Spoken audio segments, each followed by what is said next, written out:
Invited na naman si Z sa isang magical birthday party. Hello mga Z's! Ito na naman ang aming portable fan na kumakaway sa inyo. For today's video ay a-attend kami ng birthday party at magnininang ang mami ni Z. Maganda na naman ang ngiti ng batang yan. Kararating nga lang namin dito sa church ay saktong magi-start na yung service. Inagahan nga namin ang pagpunta dahil alam naming mabilis ang service dito. At pag na-late kami ay baka wala na kaming madatnan. Wala pa yatang 30 minutes ay tapos na. After nga niyan ay nagpunta na kami sa reception. Ito nga at kakanta na daw ng pambansang awit tuwing my birthday. Happy birthday, happy birthday, happy birthday.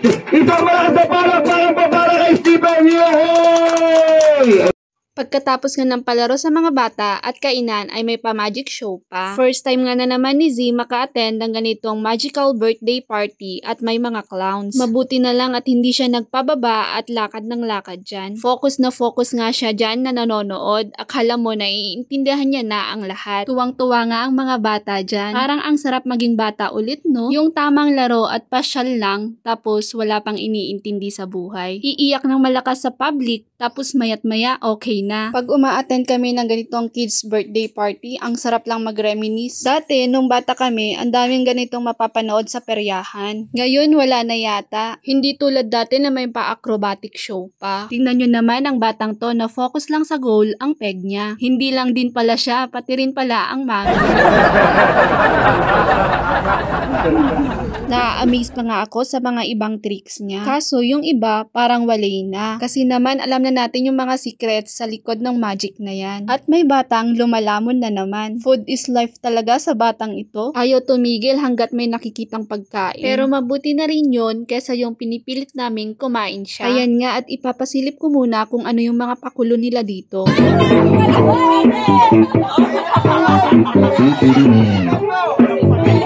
Ano to?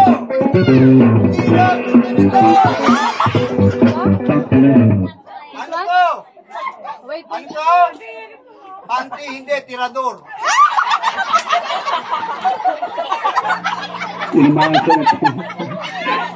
Isa na mga nanatanggalin ng mga muta para hindi madaya. Ready? Ilalagay ko yan, di ba wala? Okay, up!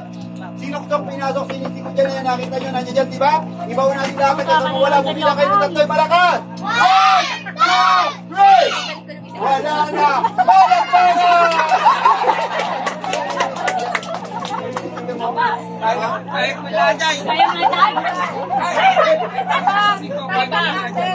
Ay, iba. Bilis lang buhat, ha? Okay, last one. Ito, walang daya. Ready? Ilalagay nyo dyan na mawala. Ready? Sinok-sok.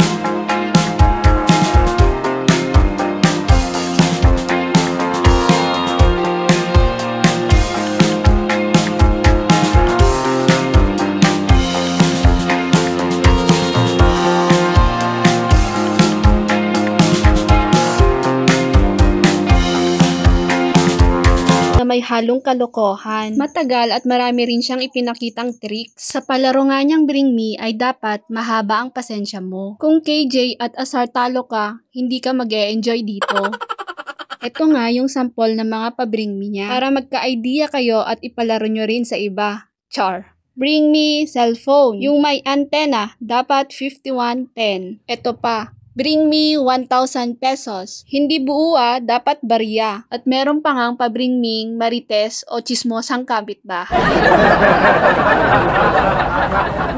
At meron ngang pumunta sa harap, marites. Marites ang kanyang pangalan. Diba? Pwede na yon basta may marites. O ayan, nagka-idea na rin kayo kung ano yung ipapabring me nyo kapag kayo ay magpapalaro din.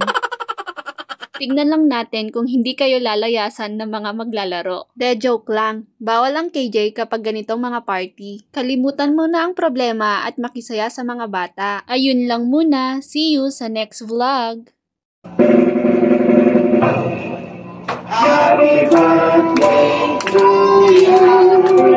Happy birthday to you. Happy birthday, happy birthday.